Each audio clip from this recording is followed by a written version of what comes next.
Kisah jerapah yang sombong. Di sebuah hutan, ada seekor jerapah yang sedang memakan daun-daunan. Leher jerapah yang panjang yang memudahkan untuk makan daun di ketinggian pohon. Suatu ketika, seekor kelinci datang ke samping jerapah. Kelinci itu memuji jerapah karena lehernya yang panjang. "Enak sekali kau jerapah, kau bisa makan daun kesukaanmu karena berleher panjang. Kau bisa menggapai semua daun yang kau ingin makan. Namun, aku hanya bisa memakan rumput karena tidak berleher panjang," ujar kelinci. Mendapat pujian, jerapah yang sombong kemudian membanggakan dirinya. Dia menjadi pamer di hadapan kelinci. "Tentu saja, aku memang memiliki leher yang panjang dan aku juga sangat senang dengan leherku," kata jerapah. Namun, tiba-tiba sebuah gempa terjadi. Tanah berguncang hebat dan pohon yang berada di samping jerapah tumbang. Pohon itu mengenai jerapah. Tidak sempat lari karena lehernya panjang tersangkut di batang pohon. Sementara si kelinci yang berbadan kecil bisa berlari dan bersembunyi di bawah sebuah batu. Ia tidak terkena pohon dan bisa menyelamatkan dirinya. Nah, Sobat Saingkar, pesan moral dari cerita ini atau dari cerita si jerapah yang sombong, dari cerita ini kita perlu tahu bahwa kita tidak boleh sombong dengan kelebihan yang kita miliki. Karena kesombongan itu bisa membuat kita menjadi celaka ya teman-teman. Cerita dongeng Kancil, Domba, dan Jerapah. Alkisah, di suatu hutan yang diramaikan oleh beragam hewan, terdapat jerapah yang kerap bersikap semena-mena.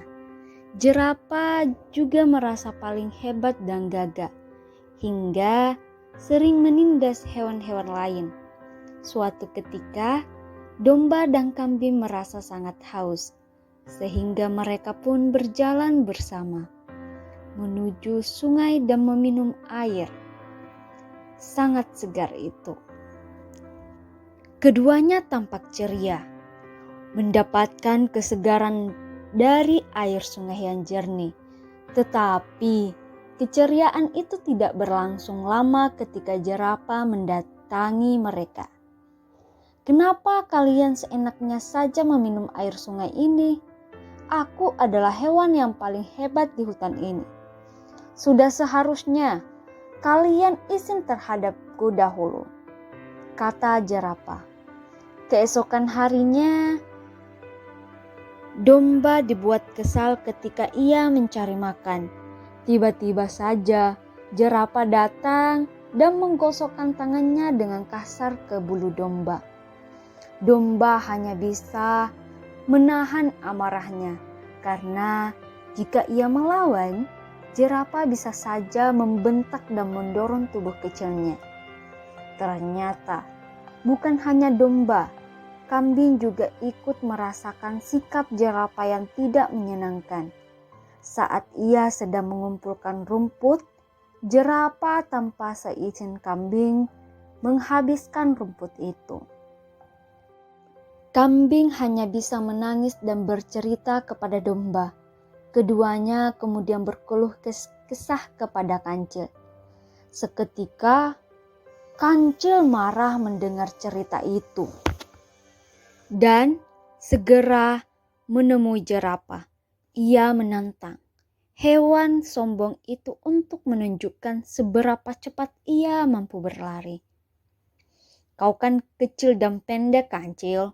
Tidak mungkin kau bisa menandingi kecepatanku." Kemudian perlombaan dimulai.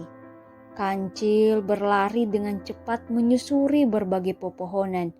Bahkan kubangan berisi air hujan di sekitar sungai ia lewati. Meskipun langkahnya panjang, jerapah mengalami kesulitan menyimbangi kegesitan si kancil. Malam telah meninggi. Sang jerapah merasa lelah. Ia tersandung ranting dan pohon. Hal itu membuatnya melukai kepalanya sendiri. Dengan tenaga seadanya, kancil membawa jerapah ke salah satu bagian hutan. "Ada apa dengan dia, kancil?" tanya domba kepada kancil. "Dia terjatuh karena ranting pohon." Mendengar jawaban dari kancil, domba dan kambing segera membawa ramuan untuk mengobati luka jerapah. "Mengapa kalian sangat baik, padahal aku sering mengerjai kalian?" tanya jerapah. "Bagaimanapun tingkahmu yang kurang baik itu, kita sesama penghuni hutan harus saling menolong," ucap kambing yang disetujui oleh domba. Semenjak kejadian itu, jerapah berubah menjadi hewan yang baik. Kambing dan domba sangat bersyukur karena bisa menyadarkan jerapah.